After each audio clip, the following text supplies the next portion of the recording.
Well, our final segment. So I'm going to ask both my guests to just go through everything it is that they need to get through, because with such little time, I want to make sure that our viewers understand fully what this is all about. So, Dr. Ben, let me start with you. Yeah.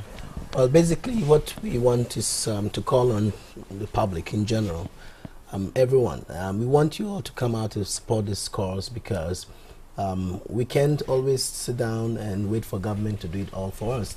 It happens in all the developed countries. You know, when, like Obama said, you know, during his campaign, when ordinary people come together, we can do extraordinary things, and that means that we have to come out and support this cause. I think if we do it and we have a neurosurgical facility in St. Lucia, who knows tomorrow? It could be your sister, your brother, your aunt, anyone could be the one in need of that care.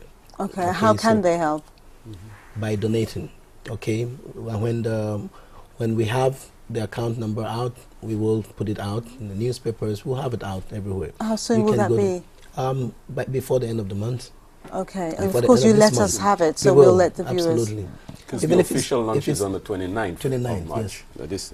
Okay, so $5, $10, whatever you can. But I think we all have to be involved. They are raising funds over there in Canada to help us. We should help ourselves too.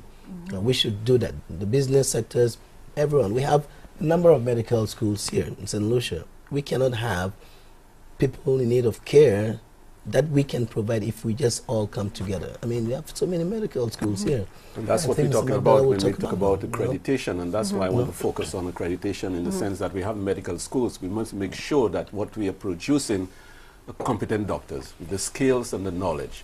And this is where you talk about accreditation. And basically at St. Jude's, I can speak for St. Jude's, we are now, and the government of St. Lucia, we are now getting in that phase where we are now saying we need to be accredited, because St. Jude will be a teaching hospital. That's government's policy. And so because of that, the other schools, and Spartan has already started on that, we are now accredited by CAM, which is the Caribbean Accreditation Authority for Medical Health Professionals. So this is an organization that's well known in the Caribbean, in the States, and also in Europe. So this is where we have started. I was very concerned that we get accredited, and I'm happy that we are. And we are moving forward, and the government is moving on that too. So CAM will be the accreditation authority for St. Lucia. Well, I've heard so many times that we don't trust the doctors in St. Lucia, you know, or the doctors in St. Lucia aren't as qualified or as experienced. No way. There's something I can tell you as a permanent secretary in health. Very important. All the organizations, as far as medical association, before you can be a practicing doctor there, due diligence is being done on you, and there's no way any doctor, maybe before it used to happen, years ago, but not now, because I can guarantee you, you need to be certified before you can practice here. And by extension, the nurses too, they take a regional exam, and so no nurse just can't come on here and just practice. You need to pass the regional exam. So everything is focused so that we have professional people delivering our health care here. Dr. Ben, is there anything else? Yeah. Actually, moving beyond this foundation, I, as a director of international affairs of Spartan, I'm trying to get some other things done for St. Lucia. And on my way back, yesterday I had a meeting with the vice president of an organization called Eco Global Holdings. And this organization is formed by U.S., retired Navy SEALs and all these people involved in foreign affairs. I mean, these are well-trained individuals. And what they actually want to do is to come to St. Lucia and train, like we go to different communities and they will train people, maybe 10, 20 in each community. These people are going to be trained to be emergency medical technicians. We call them EMTs. They're going to provide emergency medical service in times of crisis, like the time of Hurricane Thomas and Sophia, all of that. These people will be the first responders. They will get there, try to do as much as they can to save lives, whilst the government support comes in. So the ambulances and the police and all of that. But in each community, we are always having disasters. Christmas Eve, we had a terrible rain. You understand? And so we have to empower ourselves by having these forces within each community. These are going to be the first responders. Okay, so they will be coming to St. Lucia pretty soon, and we're going to go, even the hotels. Okay, tourism is the #1 industry for the country. We have tourists coming here. Supposing there is something in a hotel, something happened, some part of the building collapsed, tourists are injured. Who do we have there to take care of these people right away? Okay, like and the EMTs are going to be the kind of people that will respond. Every hotel, even any place where you have a lot of people, we should have people there ready to take care of this patient. And the cost of the training is really, really cheap, and they do it because they just want to help. They know the things that have been happening, and the U.S. government partly funds a lot of the things they do. All right, so I'm going to really push it hard, and we're going to try to get something. And I just want to comment there that we will do everything with Nemo. Nemo, we'll have to work with Nemo on that. That's an idea he had. Maybe as we were coming up, we discuss it, but we've got to work with the government. We've got to work together to make sure that these things are done properly. Okay, well, as I said at the beginning of the show, I thank you both for going extra, because I'm sure this is more than just what your career, what your duty says you have to do. You've both been through very traumatic, emotional experiences yourself, dealing with patients. How do you both do it? How do you have that strength? I think a lot of time people think becoming a doctor, a professional of this kind, is all about making money, but it's about the satisfaction, the pleasure you get when you see people's life are better. Okay, the changes you make in people's life, letting them smile once again when they were in pain. Okay, I think there's no reward better than that. You understand? The best reward these are the things that when you're walking in town try to somebody. We try to get our students to understand that yes, someone may have motivated you to go to medical school because you're going to make a lot of money, but the patients also are aware that you are trained to take good care of them. That's why they're going to demand that you give them good care, and that's why patients complain. And when they complain, we should not be upset.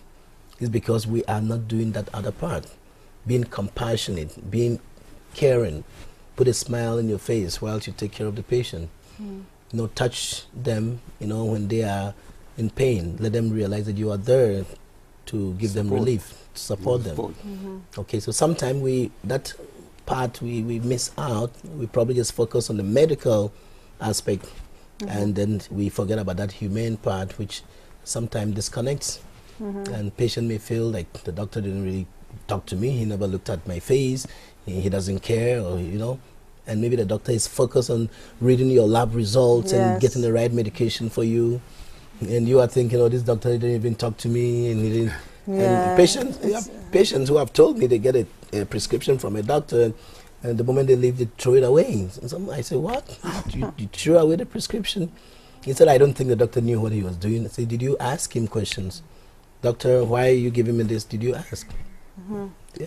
Wow. Oh, well, thank you so much, Dr. Ben, for coming. First of all, what's your kind of last words? Because you were saying that the reward is when you meet someone. Well, the reward is, I mean, this is something you have a commitment to serve, and that's what comes out in any health personnel. I mean, a nurse, a doctor, any person in the health system, is that they give. And the best, I mean, money doesn't matter in a way. I mean, you must live, yes. But the idea is that when you walk and somebody can say, hi, Mr. McDonald, how are you? And you don't even remember the person. But the person said, you remember you sent me to Martinique or something? Thank you very much. That makes your whole day. But that's also to add up just one more thing. I think the patient should also be told to also learn to appreciate what the doctors do. I mean, they do. I mean, see, I've been to St. Jude's and I see patients come and they don't even say thank you, nurse, thank you, doctor. Or take it for granted. Even they see the doctor down the road, they don't even greet the doctor, and and this is a person who was cracking his brains to make your life better. So I think people try to appreciate what the health professionals do. Well, thank you both for coming, and please keep us updated with the information about the Foundation. All right. And always also let us know if there's anything at all that we can do to help. Sure, and thank you very much. Thank you very much. I enjoy your show. Yes. I know my wife enjoys your show all the time. Wonderful. Oh, thank you. Thank you. We try our best to inform. I hope that tonight has been an experience for you. I hope that you have learned something. And don't forget that you can watch DBS's shows on the website www.dbstvstlucia.com. And also, I want to say to you that I'm sure you've heard that there are lots of other activities and lots of people trying to make try to support foundations and things like this. Don't just say I will, or don't just hear about it, all right? Act, all right? Now, instead of criticizing and complaining about the lack of resources or whatever it takes to make life better, make the journey easier by making some form of contribution. Many contributions makes the goals closer. Don't feel sad or say it's a shame certain things have happened. Encourage, lift and strengthen one another. Act on these words. Why? Because DFL asked you to. On behalf of my guests, Dr. Ben Almina, Mr. Percival McDonald, the DFL and DBS production teams, I'm Delia Dolor. Good night and God bless.